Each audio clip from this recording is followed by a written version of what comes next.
Welcome to Never Rewrite. I'm Isaac Askew. And I'm Jeffrey Sherman. And today we're joined by special guest Paul Giron, who is going to talk about how AI has changed the interview experience. Paul, welcome back. We had you on previously to talk about how AI is changing recruitment and the recruiting process. But today we're going to talk specifically about the experience of actually being in an interview and how AI has changed it. And I have not been in an interview since 2021, so I don't even know what the interview experience is like these days. I assume they bring you cupcakes and rainbows and puppies, and you sit around petting them, right? Yes, that's Petting the cupcakes, particularly. yeah, that's I pet the that's cupcakes and I eat the puppies. in the best case scenario, Jeffrey. But I've actually interviewed you, so I have firsthand experience with this, Jeffrey. But that was like 10 years ago. At More than 10 least. years My ago. God, we're a little We're bit old. old. Yeah. Well, so anyway, great to be with you. Thanks very much for having me.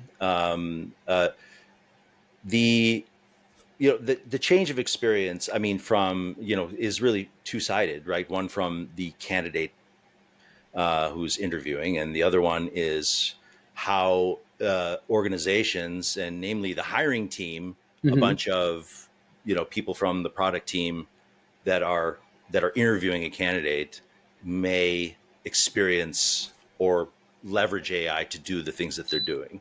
So from really the top of the funnel, most candidates like yourselves are going to be receiving a lot of mail. So let's take it from the top, right? Good. Like how your experience would be sort of AI generated emails that have been tested for click through, right? Like that from a marketing perspective, we're going to generate subject lines and test which ones get the best open rate and then response rate from the text, right? So that's So the job posting are going to become more clickbaity. Yes. So job postings are not the future here. We're talking about contacting you guys through email or whatever, and you change your email. It's going to be harder for you guys to hide your contact information.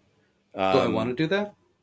I'm You, just thinking out loud. If I am a software developer and I'm in the long game of I have a career. I need Mhm. people to pay me so that I can eat and raise my family and all that. So I don't want spam, but I do want Yes, recruiters to be able to find me, or and I you want to be should. able to find them. So I think yeah, frankly, I understand that attitude, but there's a lot of people who disagree. yeah, There's a lot of people that just can't stand being contacted, and there's, I mean, the past 10 years, how many developers have taken their profiles off of LinkedIn? How many software developers have profiles that say plumber, right, so that they can't get searched, right? And only people that know them know that they're not a plumber, right? There's a I, lot. So in okay, any case, that's sort of a that's the top. tangent here. Yeah, But in any case, for those who are interested in not being spammed to the point where they don't want to hear from anyone who's a recruiter, which there's a massive population, that's also another experience that from a candidate side, you're going to see, how do they find my email, right? How do they find my contact information? That's getting easier. Then if you interact with an organization, you're more often being asked to do a video response to prompts from a website where you record your answers.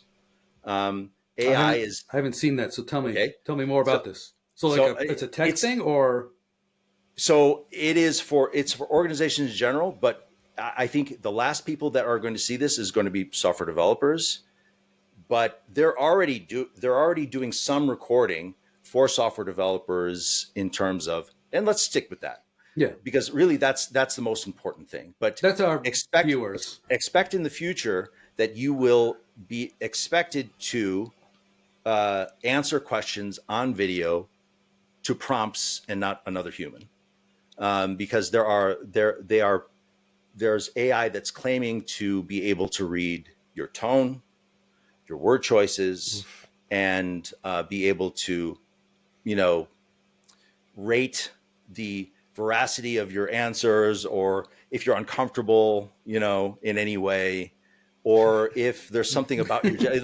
literally This that's guy's happening, right? nervous. Kick him Yeah, out. right. That Well, pause, that's micro expressions, which Yeah. frankly they're very good at this, right? I mean, they can do this. This is It is totally dystopian. possible. It is this. Okay, that part's dystopian. Yeah, that's why they're well, not going to do it with the candidates they really, really want right now, Mm. and that is software developers. well, I But was that's thinking, changing. you know, as a white man, because I with the AI stuff, I would not be terribly fearful of the AI reading my facial expressions and whatnot. But, you know, from the history of AI and reading facial expressions, if I was Absolutely. not a white man, that would terrify me because I AIs think tend to be racist, unfortunately, Yes, yeah. and you get no recourse because it's not even like a person is going to try to balance their internal biases. The AI is without just like, question. it's hallucinating and it has no idea whether it's racist or not. Without question. And frankly, I mean, you know, there's so many reasons to be suspect of AI's assessment of talent, right? Mm-hmm. And that is certainly the history of encoding our own biases into platforms is. I mean, like, how many times do we need to learn this lesson? Right. It's we shouldn't even have to discuss it at this point. Everyone should know that, but unfortunately they don't. So I'm glad you brought that up. It's a big problem, right? But Yeah, moving on to how developers are going to, so how developers are going to experience, how their experience is going to change. yeah, One possible way is, for example, uh, usually you get there's not usually, sometimes you get like coding questions to take home right. and do, right? Homework to do, right? Hmm. There's a big problem. People are not trusting this because ChatGPT. Right. I don't know if we should be that concerned with it. I think that there are workarounds with that, which is, you know, getting their answer, doing live coding, and asking them to refactor their solutions in some ways that will show that they understand their work, right? But there's less. I don't know. That's my idea. Some people don't. You know, some people just don't want to do this, and also software developers don't want to do it, right? They're less likely to engage with an organization because they don't want to do the homework because they have a lot of work to do already. In any case, that's one thing that is changing, right? You're going to see less of those, and then more live coding sessions, probably remotely, Okay. right? So last time I was in the thick of interviewing, which was almost a decade ago. Mhm. I remember getting lots of homework, and that was fine. Yeah. Usually it started with a live coding exercise, Hmm. and if that went well, you talk to the manager, make sure that like the actual role was fine. Then you get homework, and then you would get the in-person all-day Hmm. interview, and usually they would then ask you to refactor the homework. And so it sounds like with AI, it's now going to be less homework because there's no way to, well, not no way, but any There's less reasonable, trust. there's less trust. So you're Hmm. going to have more remote coding sessions. Hmm. Do they do in-person interviews anymore? Like I've been to my primary job, my primary work. I've been there 4 times this year, three, and Hmm. they're only 6 miles away. Right. Uh, if they needed me to come in for an interview, like that would Yeah. be almost an extraordinary thing. Yeah. I have to come in so that I can talk to somebody else. Yes. I mean, frankly, listen. So when we talk about the experience for candidates changing, we also have to talk about the expectations of candidates changing, Yeah. right? No one wants to work in office or be expected to be there 5 days a week, and if you can't run an interview process online, you know, what does that say about your organization, right? So, um, you know, if I'm going to be working with people from across the world, sharing a code base, working on problems together collaboratively, why can't you interview me from your laptop, right? So, you know, whiteboard problems are going to go out the window, right?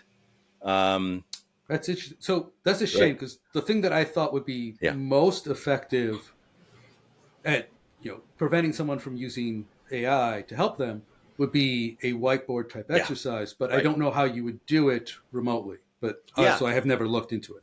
Well, I mean, they do have sort of like, somewhat, but, using a mouse to draw something is just, it's impossible. We're going to have to come up with better solutions for that. There's online whiteboards,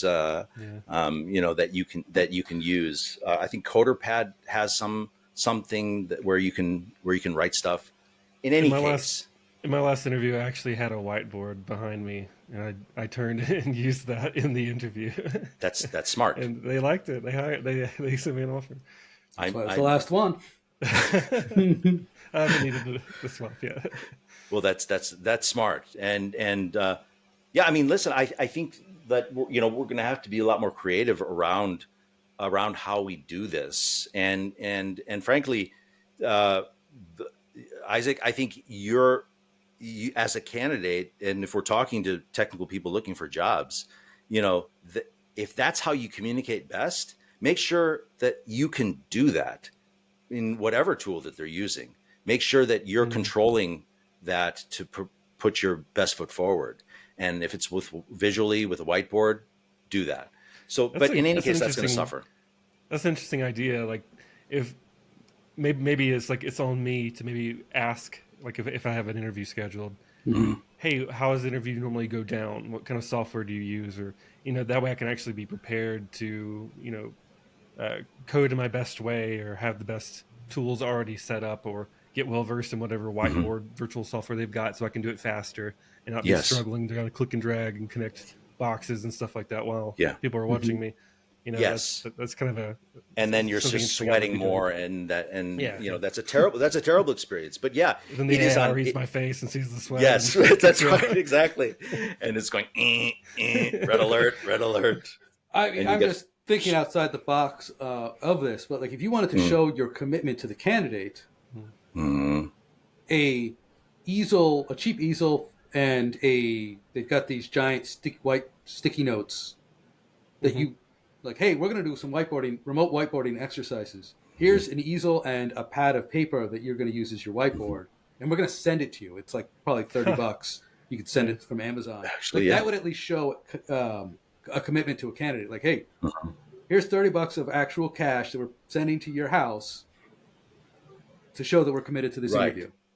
Yeah, I mean, actually, there's two trends, right, that are happening now. One, after the FANG mass layoffs, the market, it's a hirer's market, right, and that still hasn't gone away, right.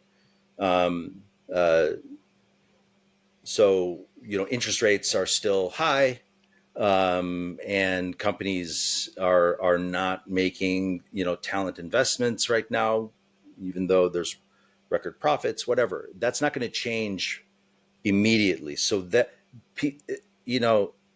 I've found from, this is my own anecdotal experience, is that, and this is, darn it, it's off topic, but in any case, there is sort of an unwillingness to coddle this special talent pool called software developers, right? There's sort of why do we always have to treat them better than, salespeople, right? And that's like, right. There's a high cost to recruiting software developers. I think while it's a great idea, I think that now we're not going to see that. We're going to see ways to do this, cheaply.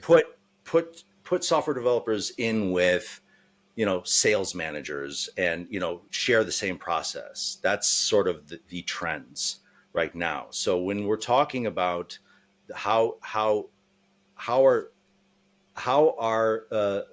technical people, how they're going to experience interviews differently, that's why I'm saying not yet. You're not experiencing the record your prompted interview questions into the AI assessment tool, right? Not yet. I remember you may. Some people might, but it's coming. For salespeople, I saw, here's the prompts. record your answers and upload your video for sales jobs 10 years ago. Mm-hmm. So Yes. I guess it's coming. Yeah. And the AI was a part of it. Well, listen, the video recording has been there for a long time, but just that's tangent. AI That is a part. part of AI.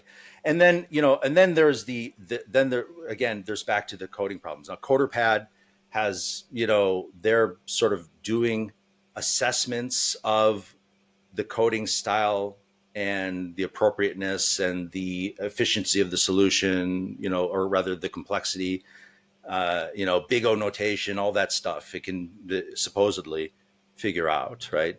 And then, uh, and I suppose the reason for that is so you don't need, the most senior person to perform this thing all the time. You can have an assessment of this live coding session, which I'm assuming can detect whether you copy paste answers, right, into the session, right? So maybe there might not be a human on the other side. There could be a human. Maybe it's going to be someone more entry level conducting this to give a human face to it. Maybe it's going to be a recruiter or a coordinator doing this, right? So these are you're sort of shifting, and really we want to save the software developers time, right? Their time is valuable because they should be coding, right? So who else can we get to do this to take the work out of the engineering organization to support that business, right? That's the idea. So those are good. So from a candidate experience thing, it's going to be maybe you're not talking to a real decision maker, right? So I think it's a bad experience for candidates, good experience for organizations, and it's always that sort of balance. So do you think, and I know we're running out of time here, but do you think that organizations that buck the trend and say, hey, we're going to invest in the interview process instead of trying to optimize the cost or minimize the cost of the interview process are going to start having better results? Like that they're just going to be able to get better candidates or better. They're going to get better candidates because they've got a better interview process. I think that whether or not they get better candidates is a complex question, because and we've talked about this before.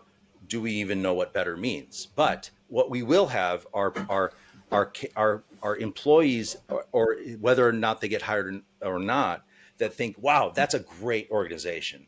I'm excited. I would love to work with them. Right. I'm excited. I got hired. They were great. Right. You come in with this, energy, which, it's very, very difficult. You can't buy that. Right. You can't buy that enthusiasm to be a part of an organization, to be so excited to work. That is your magic in a bottle. So It's super important. Companies can't buy that because people get excited and something internal happens. Unfortunately, companies can crush it, right? That enthusiasm in a bottle. That we have to stop organizations from doing, right? Keep that energy going for as long as possible. And I don't know if AI is helping that or hurting that in the interview process and getting people excited. That sort of remains to be seen. Awesome. Well, thank you so much for all this insight, Paul. Yeah. If people want to get in touch with you and learn, get in touch or learn more about you, where would they go? Yeah. So my email address is paul@g-techrecruitment.com.